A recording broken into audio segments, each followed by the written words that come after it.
दिव्य जागृति में आपका स्वागत है। मैं प्रणब किशोर प्रहराज हूँ, प्रणब डिजिटल गुरुकुल से। आज का प्रश्न दिलचस्प है, क्या भगवान कृष्ण भाग्य बदल सकते हैं? भगवान कृष्ण, जिन्हें सुप्रीम बीइंग या सर्वोच्च प्राणी, विष्णु के अवतार और लाखों लोगों के प्रिय मार्गदर्शक के रूप में जाना जाता है, उनकी शिक्षाएं हमें भाग्य, कर्म और स्वतंत्र इच्छा को समझने में मदद करती हैं। लेकिन क्या कृष्ण में हमारे भाग्य को बदलने की शक्ति है? आइए इसका उत्तर जानने के लिए आगे बढ़ते हैं। यह जानने के लिए कि क्या कृष्ण भाग्य बदल सकते हैं, हमें सबसे पहले यह समझना होगा कि भाग्य का क्या अर्थ है। हिंदू धर्म में भाग्य को अक्सर हमारे कर्म या कार्यों का परिणाम माना जाता है। हमारे विचार, शब्द और कर्म बनाते हैं, जो हमारे भविष्य के अनुभवों को आकार देते हैं। अच्छे कर्म सकारात्मक परिणाम देते हैं और हानिकारक कर्म नकारात्मक परिणाम देते हैं।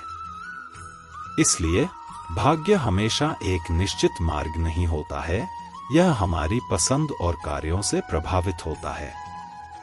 हालांकि कुछ लोग मानते हैं कि कुछ जीवन की घटनाएं, जैसे जन्म, मृत्यु या प्रमुख चुनौतियां, भाग्य द्वारा निर्धारित होती हैं।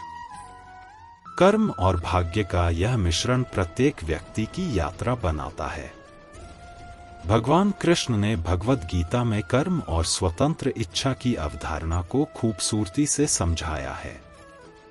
जब अर्जुन युद्ध के मैदान में संघर्ष कर रहा था, तो कृष्ण ने उसे सिखाया कि हम सभी परिणामों को नियंत्रित नहीं कर सकते, लेकिन हम अपने कार्यों और अपने दृष्टिकोणों को नियंत्रित कर सकते हैं।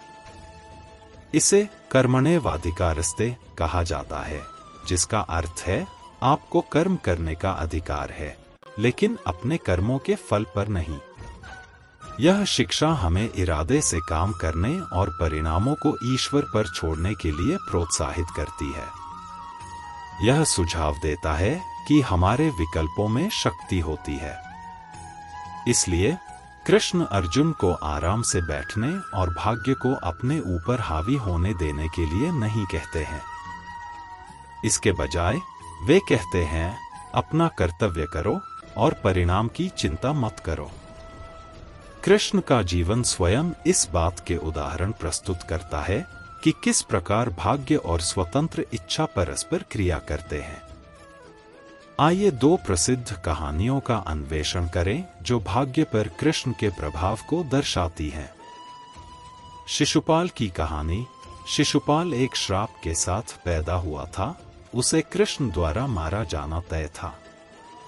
हालांकि उसने बार बार कृष्ण का मजाक उड़ाया, लेकिन कृष्ण ने इसे तब तक सहन किया जब तक कि वह 100 अपमानों को पार नहीं कर गया। उस समय कृष्ण के सुदर्शन चक्र ने शिशुपाल के जीवन को समाप्त कर दिया। यह कहानी दर्शाती है कि कृष्ण में घटनाओं को बदलने और न्याय लागू करने के लिए अपनी दिव्य इच्छा का उपयोग करने की शक्ति है। द्रौपदी के सम्मान की कहानी। महाभारत में जब द्रौपदी को कौरव दरबार में अपमानित किया गया, तो उसने कृष्ण से मदद के लिए प्रार्थना की। हालांकि वह असहाय थी, लेकिन कृष्ण के हस्तक्षेप ने उसे अनंत वस्त्र देकर उसके सम्मान की रक्षा की। यह कहानी बताती है कि जहां भाग्य चुनौतियां ला सकता है, वहीं कृष्ण अपने भक्तों की जरूरत के समय उनकी रक्षा करने के लिए आगे आ सकते हैं।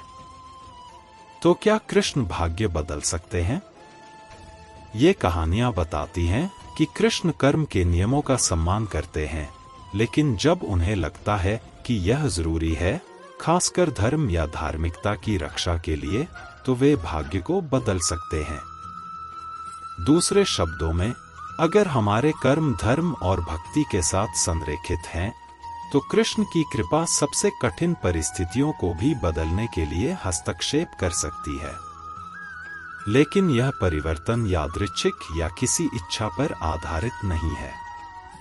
कृष्ण केवल उन तरीकों से हस्तक्षेप करते हैं जो धार्मिकता और न्याय को बनाए रखते हैं, या जब कोई भक्त ईमानदारी से उनकी मदद मांगता है। इसलिए जबकि कृष्ण भाग्य को प्रभावित कर सकते हैं, वे किसी के लिए इसे आसानी से ओवरराइड नहीं करते हैं। कृष्ण की मुख्य शिक्षाओं में से एक भक्ति और समर्पण के बारे में है। भगवद गीता में कृष्ण कहते हैं, मेरे प्रति समर्पित हो जाओ और मैं तुम्हारा ख्याल रखूंगा। इससे पता चलता है कि जब हम ईमानदारी से कृष्ण के प्रति समर्पित होते हैं तो हम उनकी दिव्य कृपा को अपने जीवन में काम करने देते हैं। जो भक्त कृष्ण के प्रति पूरी तरह से समर्पित होते हैं, वे उनके बोझ को उठाते हैं, संभवतः उनके जीवन पथ को उनके सर्वोच्च हित के लिए बदल देते हैं। इसका मतलब यह नहीं है कि वे सभी चुनौतियों को दूर करते हैं, लेकिन वे कठिन समय में उनका मार्गदर्शन करने में मदद कर सकते हैं, या यहाँ तक कि अगर यह किसी उच्च उद्देश्य की पूर्ति करता है तो उनकी परिस्थितियों को भी बदल सकते हैं। लोगों के मन में एक आम सवाल है, अगर कृष्ण भाग्य बदल सकते हैं तो क्या इसका मतलब यह है कि हमारे जीवन पर हमारा कोई नियंत्रण नहीं है? बिल्कुल नहीं। कृष्ण हमें स्वतंत्र इच्छा का जिम्मेदारी से उपयोग करने के लिए प्रोत्साहित करते हैं, ऐसे विकल्प चुनते हैं जो धर्म के अनुरूप हों। हमारे कार्य और विकल्प मायने रखते हैं, लेकिन कृष्ण की दिव्य इच्छा तब काम आ सकती है जब यह धर्म के लिए या किसी भक्त की सच्ची जरूरत के लिए जरूरी हो। इसे नदी की तरह समझें।